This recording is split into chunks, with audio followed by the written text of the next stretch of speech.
आज मजलिस इत्तेहादुल मुस्लिमीन बैरिस्टर असदुद्दीन अवैसी साहब, इनके लिए आप लोगों ने हमेशा से ही दिल की गहराइयों से अपनी जमात का साथ दिया। चलिए, अगर आप खामोश नहीं करना चाहते हैं तो चले जाइए, किसी को ध्यान देने की जरूरत नहीं है। चलिए,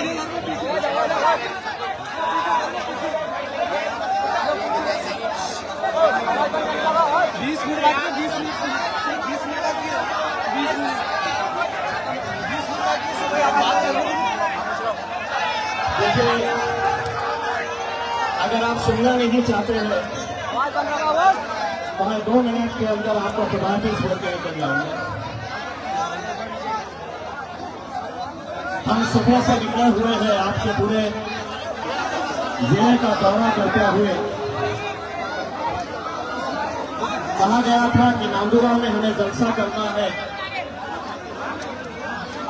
मैंने जब पूछा कि नांदुरा के अंदर जलसा क्यों करना है, बुंडाना में क्यों करना नहीं है, तो मुझे बताया गया था कि नांदुरा के नौजवान, नांदुरा के बुजुर्ग बेपनाह मोहब्बत करते हैं आपसे, इसीलिए आपको यहाँ पर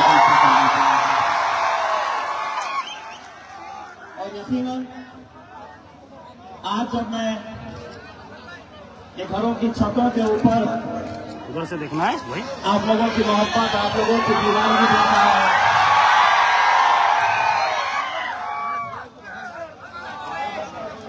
यही वो मोहब्बत है नौजवानों की जो हमें हिम्मत देती है, जो हमें ताकत देती है। और यही वजह है कि आज हम हर महाज के ऊपर हर मुद्दे का डट कर मुकाबला कर रहे हैं। और सिर्फ मुकाबला ही नहीं कर रहे हैं, बल्कि डट कर खड़े हुए हैं, जालिमों के खिलाफ बोल रहे हैं, जालिमों के खिलाफ लड़ रहे हैं, आवाज बुलंद कर रहे हैं। और ये अगर किसी ने हमको सिखाया है, किसी ने इस मुल्क के नौजवानों को अगर ये सिखाया है कि इस मुल्क में, इस राज्य के अंदर बहुत तकलीफों का तुम्हें सामना करना पड़ेगा, नए नए कानून तुम पर लादे जाएंगे, जुल्म और सितम तुम पर ढाए जाएंगे, लेकिन उसके बावजूद हमारा ये फैसला है कि तुम जितना चाहे जुल्म कर लो, जितने चाहे हमारे खिलाफ कानून लेकर आओ, हम आखिर में एक ही बात कहेंगे, और ये बात हम नरेंद्र मोदी को कहेंगे, अमित शाह को कहेंगे, देवेंद्र फडणवीस को कहेंगे, अजीत पवार को कहेंगे, एकनाथ शिंदे को कहेंगे। और ये मुल्क का एक एक नौजवान, एक एक मुसलमान, हमारी माए और बहनें, तुम सबको एक बात कहेगी और अच्छी तरह से कान खोल कर सुन लो, ये मुल्क तुम्हारे बाप की जागीर नहीं है।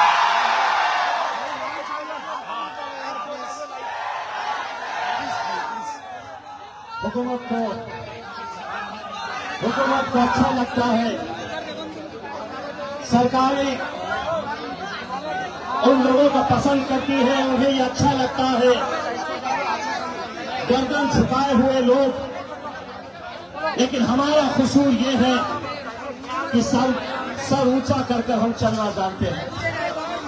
हम गर्दन झुकाकर, हम किसी के आगे हाथ फैलाकर, जमहूरियत ने हमें ये इख्तियार दिया है कि ये मुल्क जितना नरेंद्र मोदी का है, उतना ही इम्तियाज जलील का है, उतना ही आपका है।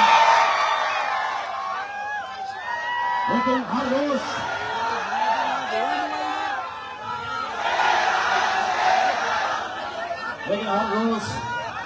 नए नए कानून लाए जा रहे हैं। हर रोज कोई ना कोई, बेटा अगर नहीं कर रहा है तो आप समझ रहे। अगर ऐसे लो हमारे भी ऐसे हर रोज हम सोशल मीडिया के ऊपर, व्हाट्सएप के ऊपर हम देखते हैं कि कोई ना कोई एक नेता जहरीली जबान का इस्तेमाल करते हुए आपको, हमको निशाने के ऊपर लाता है। कोई कहता है कि मदरसे बंद कर दो, कोई कहता है कि मस्जिदों के ऊपर लाउड स्पीकर हटा दो, कोई हमारी बहनों के हिजाब के ऊपर सवाल उठाता है, कोई ये तय कर रहा है कि हमने क्या खाना है, क्या पहनना है, क्या बोलना है। हर बात के ऊपर हम पर रोक और टोक लगाई जा रही है कि नहीं इतना बोलना, ये नहीं बोलना, यही खाना, यही पहनना। मजहब के नाम के ऊपर कैसी कैसी बातें हर रोज हम इस मुल्क के अंदर सुन रहे हैं। मैं पुलिस को, सरकार को, प्रशासन को एक बात कहना चाहता हूं। ये जो हर रोज मीडिया के सामने आके अपनी जबान चलाते हैं और तुम खामोश है, तो एक बात ये समझ लो, जबान हमारे मुंह में भी है, बोलना हमें भी आता है। और मेरे साहब बैरिस्टर असदुद्दीन अवैसी ने तो गूंगे मुक्कों को भी बोलना सिखाया है। एक बात अच्छी तरह से समझ लो, मजलिस इत्तेहाद उल मुस्लिमीन किसी मजहब, किसी धर्म के खिलाफ नहीं है, न पहले थी, न है और न आगे रहेगी। लेकिन इस मुल्क में अगर सभी जात, धर्म और मजहब के लोगों को जीने का, अपने मजहब के हिसाब से चलने का इख्तियार दिया गया है, तो क्यों आज हमारी वक्त की जमीनें हमसे खींची जा रही है? अजान के ऊपर क्यों पाबंदियां लगाई जा रही है? क्यों हमसे ये कहा जा रहा है कि नहीं, इसी जबान के अंदर तुम्हें बात करना है?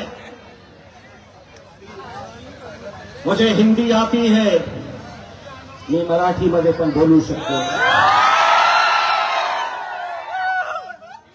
I can speak in English also. इन्हें तो शायद इक्के दुक्के जबान आती है, तो मुझे तो मोहब्बत की वो जबान भी आती है जिसके बारे में कहा गया है, वो करे बात तो हर बात से खुशबू आए, ऐसी बोली वही बोले जैसे उर्दू आए।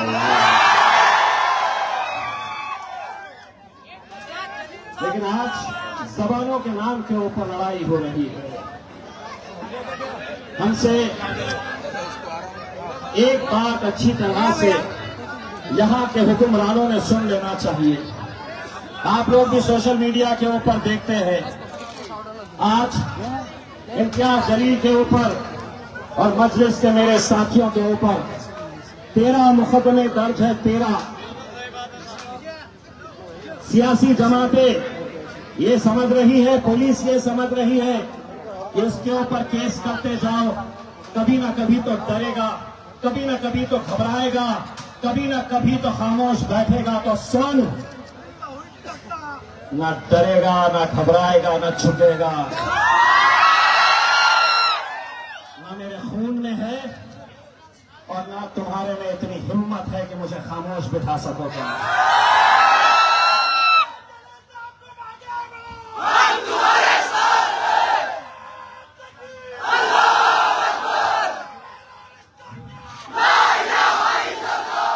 हुकूमत हमारी है, हम कुछ भी कर सकते हैं, हम किसी को भी ढिसुम ढिसुम कर सकते हैं। कमजोरों को, गरीबों को, मजदूरों को मारना कोई मर्दानगी नहीं है मेरे भाई। और इतना ही झिगड़ा है तो उठा इसमें से किसी को।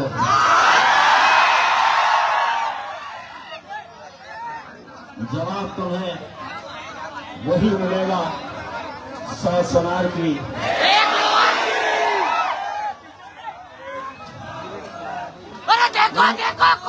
आज के दिन मुझसे मीडिया वाले सवाल कर रहे हैं कि आपने चुनौती दिए थे, उस चुनौती के लिए आप यहाँ पर आए हैं क्या?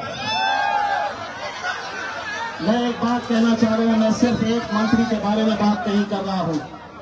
आज महाराष्ट्र की विधानसभा के अंदर देखिए, जहाँ पर इस राज्य के अंदर कानून क्या होने चाहिए, गरीबों की जिंदगी हम कैसे संभाल सकते हैं, किसानों की आत्महत्या को हम कैसा रोक सकते हैं, नौजवानों को हम कैसा रोजगार दिला सकते हैं, इन मुद्दों के ऊपर चर्चा होनी चाहिए।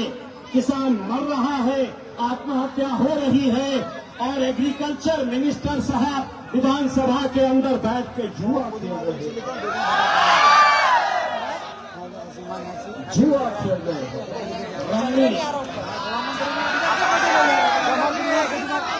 मंत्री जी को जगह नहीं मिली है। एक मंत्री विधानसभा के अंदर जहां पूरा महाराष्ट्र टीवी पर देखते रहता है कि क्या हो रहा है, मेरे लिए, मेरी जिंदगी बेहतर बनाने के लिए जिसको हमने अपना नुमाइंदा बनाकर भेजा है, वो क्या फैसला कर रहा है। लेकिन हद ये हो गई है कि देसाई नाम का, शंभूराजे देसाई नाम का एक मंत्री विधानसभा के अंदर खड़े रहकर कहता है, तुझे आईना ये बाहर तुला पकतो। शर्म नहीं आती है? क्या बोल रहे हो ये तो समझो। शर्म नहीं आती है कि जिस कुर्सी के ऊपर तू बैठा है, जिस मंत्री पद की गरिमा का एहसास तुझे नहीं है, गालियों से कुछ नहीं हुआ, तो कुछ आमदारों ने सोचा कि अब विधानसभा के अंदर ही रिशुम डिशुम हो जाए। आपने देखा क्या हुआ है कैसे। आपके नेताजी को तो सुभान अल्लाह सांबर अच्छा चाहिए था, सांबर अच्छा नहीं मिला तो बेचारे उस गरीब वेटर के ऊपर सारी अपनी मर्दानगी छाड़ दिए।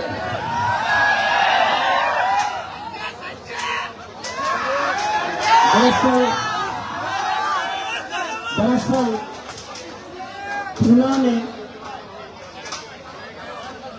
में चड्डी बनियान वालों की गैंग थी। ये रात में चड्डी और बनियान पहन के निकलते थे, कपड़ा बांधकर, हाथ में हथियार लेकर ये लोगों को लूटने का काम करते थे, और उस गैंग का नाम चड्डी बनियान गैंग रखा गया था। मुझे नहीं पता था कि इनके कुछ खिलाड़ी विधानसभा तक पहुंच गए। विधानसभा के अंदर अब नाराजगी किस बात की, तो सांबर अच्छा नहीं मिला। भाई, ये आवाम है जो तुम्हें वहां पर उस मुकाम तक पहुंचाई। जिस दिन ये आवाम तय कर लेगी ना, तो तुम सड़क के ऊपर सांबर बेचते हुए नजर आएंगे। जिस तरीके से इंशाअल्लाह 2029 के अंदर अहमदाबाद के रेलवे स्टेशन के ऊपर एक शख्स नजर आएगा कुछ बेचते हुए।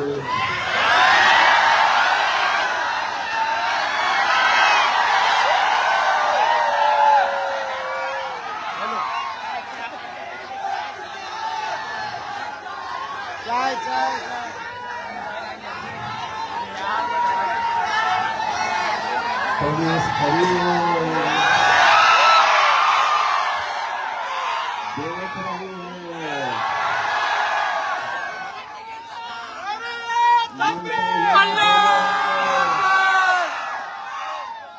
मंत्री जी ने बोले होंगे एक एक शब्द पे गौर करना, केस बनता क्या देखना। अपन ने कुछ बोले क्या? अहमदाबाद के रेलवे स्टेशन के ऊपर एक आदमी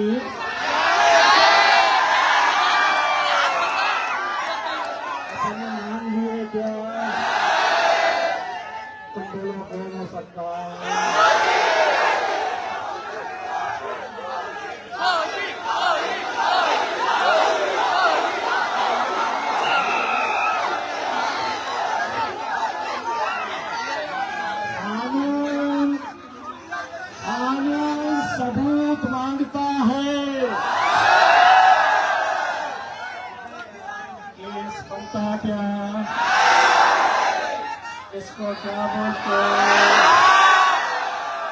दादाजी का बड़ी तकलीफ हो रही। बोले ये तो अब खासदार भी नहीं है और हमको ललकार रहा है।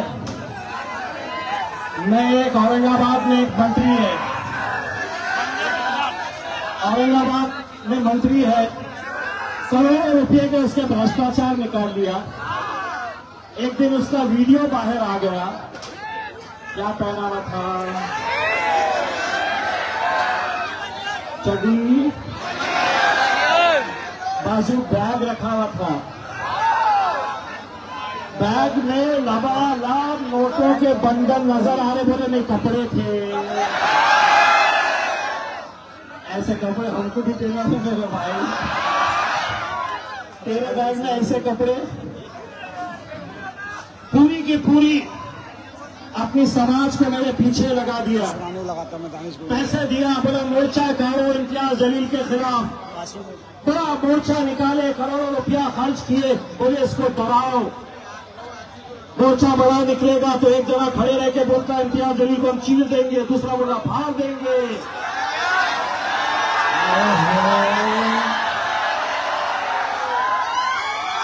नाम का समझे हो क्या? और सिर्फ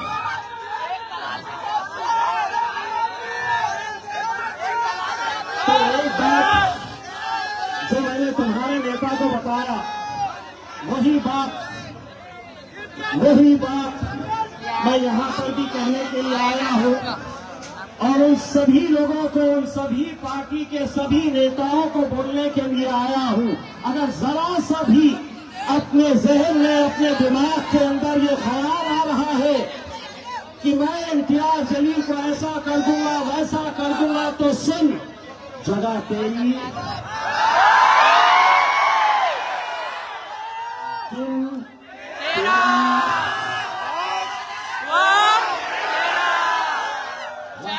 तेरा दिन कहाँ आना है। बहुत सुनिए मेरे भाई, ये 75-76 सालों के अंदर इस कौम के अंदर एक ऐसी मायूसी तैयार कर दिए है, ऐसी मायूसी तैयार कर दिए है कि कोई भी कुछ भी बोलेगा और हमें सुनना पड़ेगा। इस तरह का काम आज महाराष्ट्र के अंदर चल रहा है। रोज कोई ना कोई उठता है, इतने से पुलिया है, इतने से।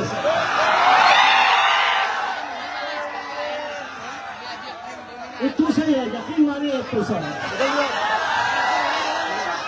मुझे डर इस बात का सताता है, यकीन मानिए मुझे डर इस बात का सताता है, किसी दिन असदुद्दीन अवैसी साहब आ गए और ये सामने आ गया तो जेल में रख के न लेके चले जाए।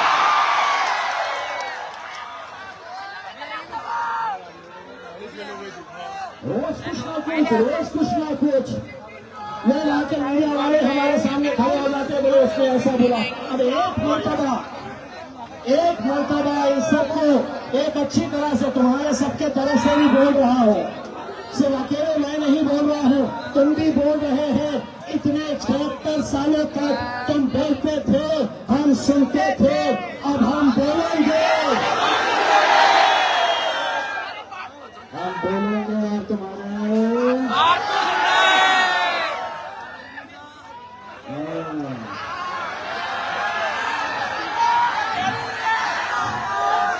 लोकसभा के अंदर बैठ के बच्चे, हम लोकसभा के अंदर असदुद्दीन अवैसी साहब और इम्तियाज जलील बैठ के तुम्हारे बाप के दांत को नहीं छोड़ेगा तो तुम किस खेत की मूली है,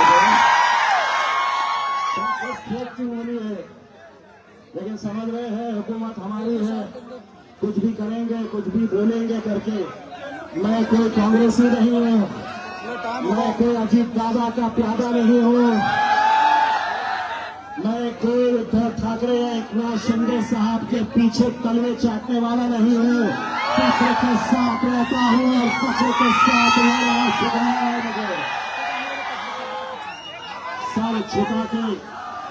सर झुका के हम इस मुल्क के अंदर नहीं रहेंगे। अपने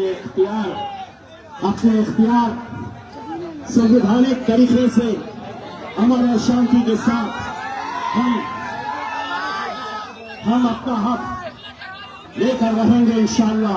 चलो बस आप लोगों से यही कहना चाहता हूं कि आज आने में थोड़ी देर हो गई है। इलेक्शन आने वाले हैं और इंशाअल्लाह नांदुरा के अंदर भी मजलिस का झंडा लहराना चाहिए। मजलिस का झंडा लहराना चाहिए। और इतनी आवाम को देखकर मैं असद साहब से जरूर कहूंगा कि असद साहब औरंगाबाद बहुत बार आ चुके हैं, नांदुरा चला जाएंगे। लेकिन आप लोगों को मुझे जबान देनी होगी। क्या तुम मजलिस का साथ दोगे? तो मेरे साथ आवाज से आवाज लगाओ, नारे तकबीर। दोनों हाथ ऊंचे करके नारे तकबीर।